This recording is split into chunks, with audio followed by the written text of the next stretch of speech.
Youth Political Association interview number 3, Beyond the Politician, John Lucas. All right, so who are you and what is your position in the town? Hello, my name's John Lucas. I am Brookfield's Town Treasurer. Yeah, woo. So, what does the position as town treasurer actually entail?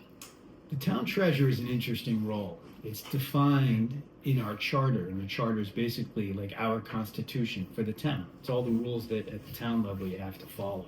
So in the charter, it doesn't say much about what the treasurer is, other than the treasurer is the agent of the town's deposit funds. So what does that mean in regular terms? It just means that I get to sign all the checks. I get to see where our money's going. In addition to that, what I also do is I review all of the outgoing checks on a regular basis. I get involved with the bank relationship, so I figure out where we should put our money, how we invest it. In addition to that, when we go out to borrow money, so when we built the new school, we had to go out and issue some debt. I was involved in that process, and it was a very interesting process because basically what we're doing is we're putting a show together for outside investors to invest their money with the town of Brookfield. So that whole process was very exciting. So the town treasurer is actually a little bit more than what's defined in the charter. It's awesome. That's cool. So, in order to get to this position, what was that process like? Like, I guess maybe this can be campaign wise or, I don't know, knocking door to door or, just the specific dates and stuff. That's actually a great question. So the first election was November 2015, and the preparation actually began in the spring. So that was everything from knocking on doors, making phone calls, meeting with people, meet and greets, meet the parents. We had a lot of opportunity to work with the public and have them understand who I was, and also gave me an opportunity to hear their concerns. All right, so the next question is, what have been the largest challenges to you as the town treasurer? Another great question. Challenges. Actually, there were quite a few early on. One of the first ones that pops in my head is when we first came into office, it was evident that the controls or the checks and balances in the finance department itself were not as good as they could have been. And that was impacting our financial statements. The checks that should have been paid out of the system were not accurately reflected in the system. The bank statements were not reconciled. And these are all things that you should be doing if you're going to maintain a proper control environment, because that's actually where I come from. My day job is finances. So I was able to face these challenges by taking some of the mindset that I have in my day job and applying that to what essentially became a second job, because there was a lot of work to do early on. As time went on, we actually changed controllers. I think, if I look back, we must have gone through 3 or 4 controllers in a short time frame.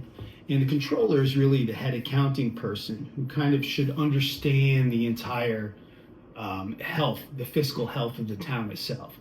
And when that's kind of a revolving door, which it really was, they sort of leaned on me, they being the first selectman, Steve Dunn, and also Tara Carr as well, sort of leaned on me at different times in my tenure to kind of walk them through what I think should have been going on from a financial perspective.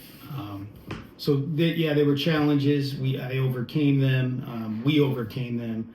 And the town's in a much better position than it was early on. And I would like to think that I had a lot to do with that from behind the scenes. Nice.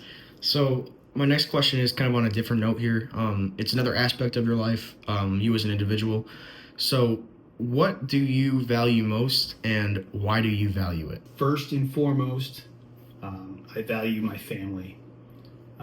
Second to that is I value my legacy that I leave to my family. Uh-huh. So really by stepping up and putting my name on the ballot, I want to do what's right. I want to do what's right for the town, and I also want to do what's right for my family, because having younger children in school, I really don't want to get any conflicts with anybody that could trickle down into their experience growing up.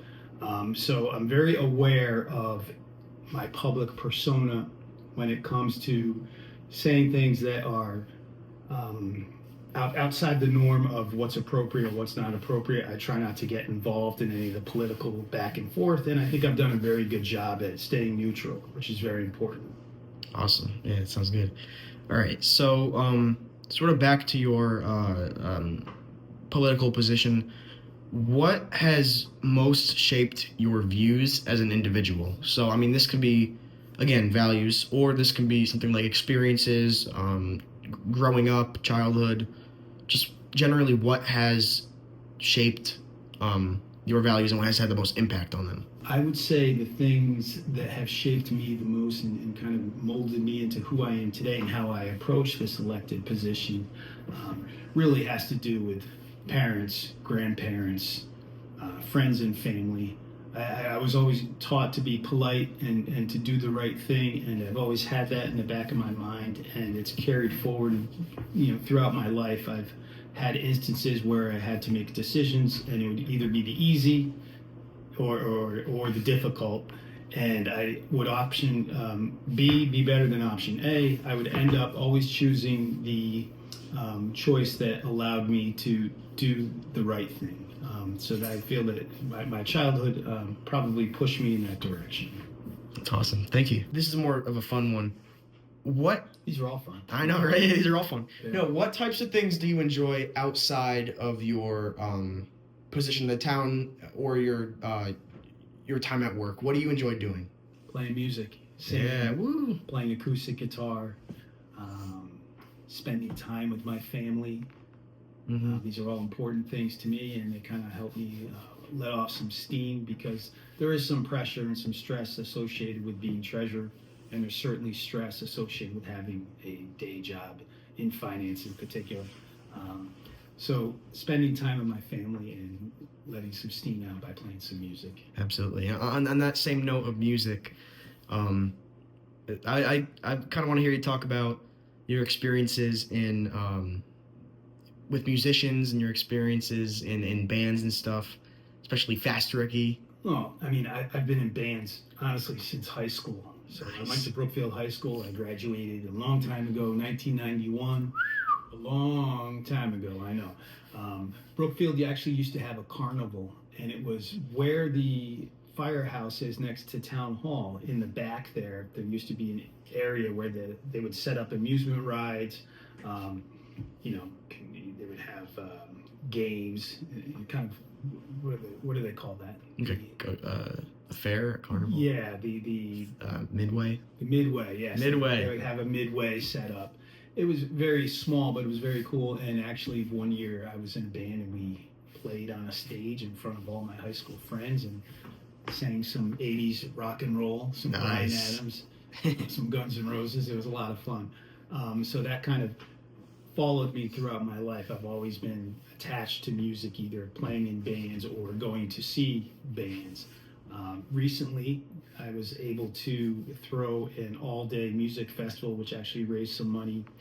First year we did it, we raised some money for a foundation of a person who was killed in Iraq, for his foundation. The second year we raised some money for a local Brookfield family that had a house fire. Mm-hmm. And then the last one, which was the third one, we were able to raise some money for the Brookfield Food Pantry. So these are all kind of things that kind of compile my feeling that music and community and doing something good for your community can be fun. And I've chosen to do it through music, and I'm so grateful that I started playing guitar when I was 13 years old, because that kind of gave me a mindset that through music you can do a lot. It's really helped me out a lot.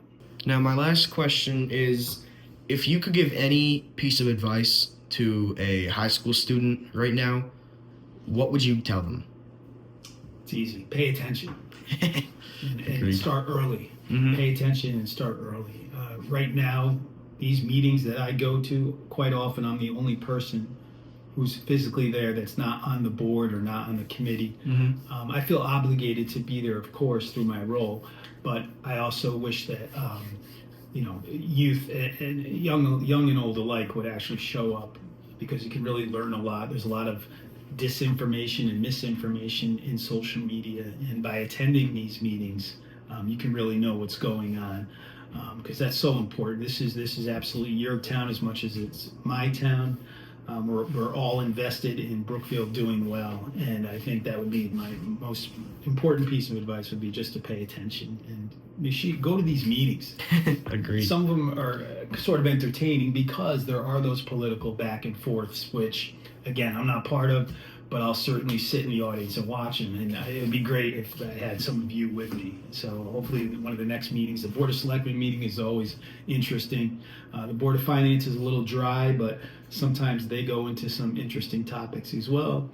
The Board of Ed, so as a student, it makes sense for you guys to watch these Board of Ed meetings either in person or check them out on YouTube, because you can learn so much about what's going on and what their plans are for you as a student.